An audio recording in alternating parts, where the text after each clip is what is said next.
Alright guys, what's going on? This is going to be the first part of our order flow roadmap series. We're going to be talking about the auction market theory. So after learning this theory, it's going to be hard to just consider it a theory. It's going to seem like the most practical or pragmatic approach to markets. It just completely makes sense. It boils everything down to the bare bones, the interaction between buyers and sellers in an auction, right? To identify what the fair value of an asset will be, okay, the purpose of a market, right? A market is a place where this exchange happens between buyers and sellers, and the purpose is to identify what the fair value of an asset will be. So this is the auction market theory 101, and I'm going to try to keep this short and sweet and strictly to the point. So understanding the auction, all right, so trading is very much like an auction, right? The market has two jobs, okay? So obviously it has to facilitate trade, right? So it needs to provide a place where buyers and sellers can interact, rather come together, and where buyers can submit competitive bids and sellers can submit competitive offers at the same time. All right, and again, this helps price find its fair value. All right, and fair value is a concept that we are going to be talking a lot about. You'll see me talk about the fair value area, all right, on something like a volume profile. We'll talk about the value area high and the value area low, and hopefully these areas will now make a bit more sense. So when prices are too low, they're below fair value and demand will press them upward. Okay. On the other hand, when prices are above their fair value, they will come back down, and you have to think about this fair value as the mean. Okay. So when prices are above value, they come back down, and when they're below value, they rise up. Okay. And this is through the interaction between essentially this is supply and demand, right? So this is the interaction between buyers and sellers to determine the fair value of an asset, and this is based on supply and demand. So you have to think of an auction, okay? So in this case, think of the auctioneer. So the person heading the auction, all right, coordinating the auction, whatever, and so forth. Henceforth, so forth. It sounds funny. So the auctioneer will start the auction by naming one price. If at that price he doesn't get a response, what does he do? Okay, he will initially lower the price of whatever he is auctioning. All right, and what happens when he lowers it? All right, the room starts to get a little louder. He basically finds by lowering his price where that sweet spot is. Okay, essentially demand picks up. All right, and then the room does the rest of the job. Okay, so one bidder after the next is trying to outbid the other, and what happens to price? It goes up. Okay, so price initially drops to find buyers. Okay, and then it rises to find sellers. Okay, so when price rises, what happens in an auction? Okay, the auctioneer will continue to yell out a number. Let's say starts off at do I have 50? Do I have 50? Okay, no one buys initially. He drops it down to do I have 45? All right, no one buys. Do I have 40? Okay, and then he gets some response from the room. So what does he do? Okay, do I have 41? Buyers start bidding it up. Okay, do I have 42? Do I have 43? Suddenly, what do you know? Right, the initial price started off at 50, went down to 40. And then now it's bid up all the way to, just random $60, right? So he'll keep rising, okay, or rather raising the price, okay, until it exceeds where the demand is, right? So it'll reach a point in which it is above fair value. It's above the value area, okay, and this is, just consider this as if it's expensive. So what will happen? It'll stall out, right? And when it stalls out, there'll be, and in this case, consider it like excess supply, and the price will drop to meet the demand again. All right, and what happens? Price might drop a little bit at first, might not really find any demand, might drop a little bit more, and then the same pattern will occur. The room will rise up again. You'll hear volume in the room. I want you to think about volume as the responsiveness on part of buyers. So just think of it that way when you're imagining the market volume increasing. Imagine the volume in the room increasing as the price becomes more attractive, right? So price will rise and fall, seeking out buyers and sellers.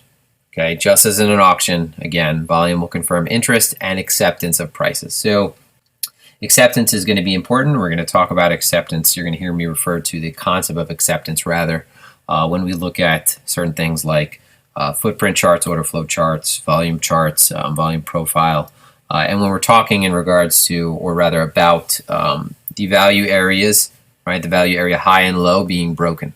Okay, whether or not something is accepted or not, okay, meaning buyers step in and continue to push it up, all right, so volume comes in. So typically, or rather when I'm referring to acceptance, more often than not, what I'm referring to is an increase in volume to really stand behind the move, all right? And the opposite of that would be when price comes up through an area and there's a failed auction, okay, and say price goes above the value area high, for example, and buyers don't continue to prop it up, and it's a failed auction because it'll eventually come back down into the range, right? So in a second we're going to talk about how this value area works within a range, right? Just trying to keep this as simple as possible. So this is a basic, very basic drawing that I did, okay, and this is what it looks like, all right? Imagine this being a volume profile, okay, and this being price. All right. Now, if you notice, this looks sort of like a evenly distributed bell curve. All right. So if you look at a bell curve, all right, the one standard deviation would be where 68.8% of the values were within, or rather 68.8% of the values, okay, took place between one standard deviation of the average. All right. So that's what's considered one standard deviation in a normal distribution.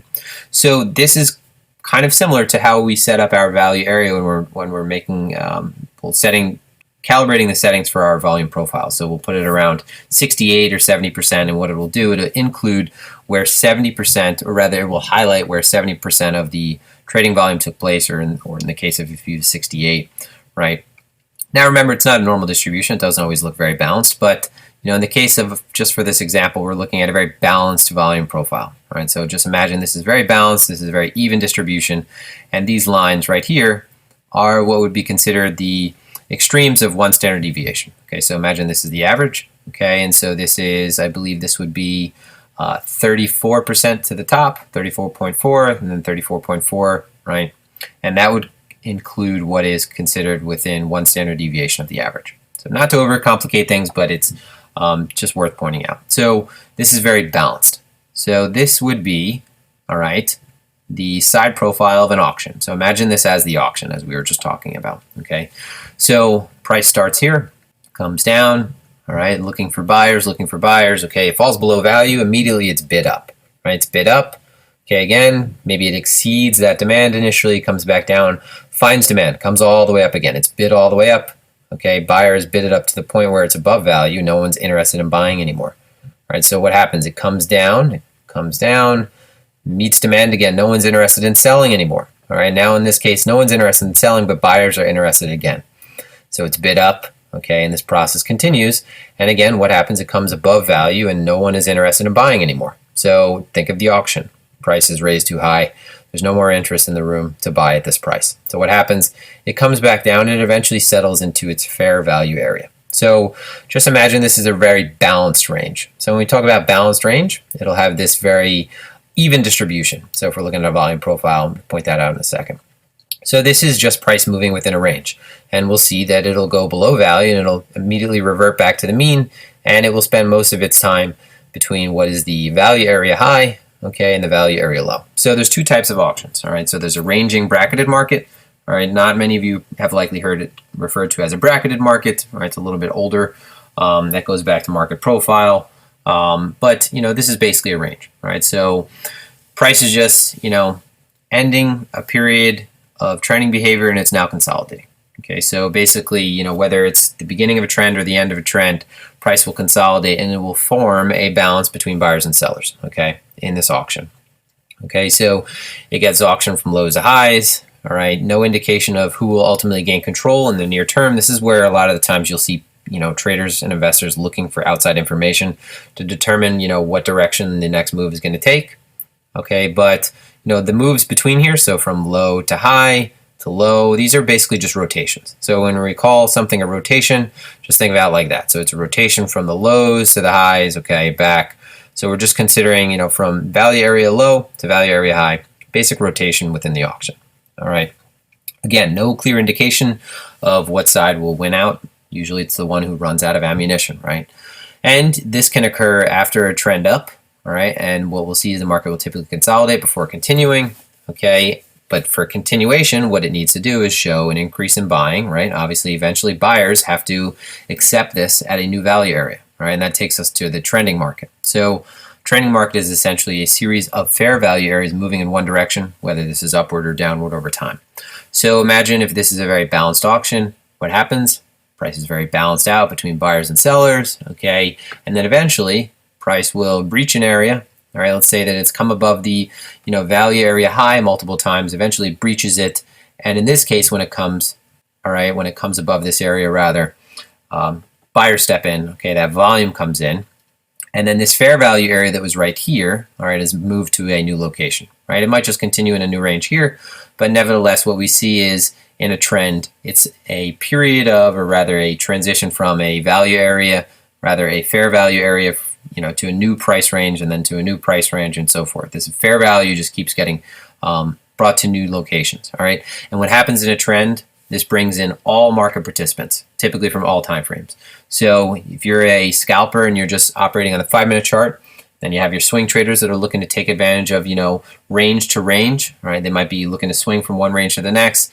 You have your position traders. When a market is trending strongly, it draws all of these participants in. All right, so everyone will enter into the trend. This usually sucks all participants in. So in the normal range, we have what is called, as I said, the fair value. All right, this forms the low and the high. Okay, and this is again where most of the trading volume takes place. Okay, we just went over how when it comes to the highs, okay, buyers are not necessarily as interested, sellers become more interested. All right, and this process will repeat. Okay, so lack of volume, or rather lack of buying volume, increase in selling volume above these areas, okay, and a lack of selling volume and increasing buying volume down below these areas at below value. Okay, and again, breakouts of ranges are confirmed to be accepted and supported when we have an increase in volume. So just imagine the room, right? When the prices are raised to a new point, okay, or whether they're lowered, the interest is found with volume. So if price comes above a certain area and no volume comes in, that's what we typically see when we have something like a fake out. So this is why this is such an important way to look at the market. So if you could just imagine that auction room, all right, so those participants with their paddles or whatever kind of auction they're in, whether it's corn, cattle, you name it, how they respond about prices, or rather to prices that they're interested in. So this is what a ranging market looks like, okay? And we talked about that balanced looking volume profile. So here's an example of volume profile, all right? And this is a pretty evenly distributed volume profile. And you can see that it's a little blue here and a little gray there and then gray up here. And so the blue delineates where the value area high and lower. So where this was, in this case, 70% of the trading volume took place between here. And this volume profile, actually, for the case of this entire range, this is a higher time frame chart. Okay, this was only brought to this point. So I just wanted to give you an example of how this will extend moving forward. Okay, how we can likely, more often than not, on the higher time frame when we're forming a range, extrapolate this moving forward and consider these highs, okay, value area highs and value area lows to be areas where we could potentially look for some type of reversal. So this is where it ended, meaning that from this point moving forward, this was not created yet. So here's your value area high. What happens when price comes below value, dips below, okay, spends a little time below, and then comes right back into fair value area. Okay, again, breaks out above. There was no volume here though. Okay, fakes out, tests liquidity up here, falls back below. Okay, again, comes back above the value area high, falls back below. Above, falls back below. We see a lack of buying volume up here until prices are auctioned lower. Okay, falls below, nope, buyers are interested. Okay, falls below, nope, no more selling interest, more buying interest, picks it up again, right? So this is a very balanced range distribution. Okay, so this is your bracketed market. This is your very even balance. All right, so when we refer to coming out of balance, that is what we're talking about when we're looking for acceptance to come out of balance and to form some type of breakout or some type of new range, onward and upward into new areas, whether it's onward and upward, onward and downward. So then acceptance outside of a range. All right, so here's your balanced volume profile for this period right here. You can see again, it comes down below, all right. In this case, it spends a little bit of time down here. This is a lower time frame chart actually. So in this case, lower time frames, more chop, comes down below, comes back above. The line is where a majority of the volume took place. So this line right here, point of control, okay, bounces off of that, comes back below, comes back above. Now finally, what do we see with this volume distribution though? All right, we could see just in this area, there's more interested sellers than there are buyers. Okay, so price comes up, buyers are not interested in bidding this up anymore. Comes back down, some demand, but again, comes up, spends a majority of its time in the lower portion of this distribution, indicating that buyers are not interested up here. So what will likely happen, it falls below its value area. Okay, value area down here falls below, and this is definitely accepted. You see one of these large candles, all right, if we had the volume on here, you'd see that there was an increase in volume. And then acceptance and then backside confirmation is when we come up and retest this area and then fail. All right, so this is your acceptance. All right, if we look at a volume chart right here, you'd see a ton of volume indicating acceptance. If we're looking at a footprint chart, you'd see a ton of volume in the candles, indicating buyers, or rather buyers stepped away and sellers were very interested in selling at this point. So again, remember there's sellers in the auction too. So in this case, price tries to reclaim this area. It's not able to reclaim this value area back to its previous fair value. So what happens? This forms a trend that ends up resolving downward. So these are, your two types of market conditions, right? You have your ranges and your trends, okay, your brackets and your trends. Trends occur when you get acceptance out of a range, right? And you fall out of balance and you begin to form a new range. It's a very simple concept, right? So that's why I want to start this series off on the auction market theory, because once you're able to look at the market like this, all right, it demystifies exactly what is going on. You're going to look at the market like an auction. You're going to look at the higher time frame like a higher time frame auction. You're going to look at the lower time frame like a lower time frame auction. All right, that's all it really is. Okay, even though we have charts that have historical prices going back to who knows when, and if we're having it on a logarithmic chart, it looks like a crazy auction, right? So most things will just look like this nonlinear growth period of new value area to new value area, especially if you're looking at the S&P 500, right? But there are certain markets where this just is perfect. It's a perfect approach. If we're trading commodities, if we're trading things that are, I would say, less fundamentally based, all right? This is perfect for trading cryptocurrencies, all right? Perfect for trading Bitcoin, all right? A thorough understanding of this, all right, will set you up so that you can have success moving forward using order flow to base your trades around. So that's that, guys. This has been a pleasure. As always, exercise proper risk management and trade effectively.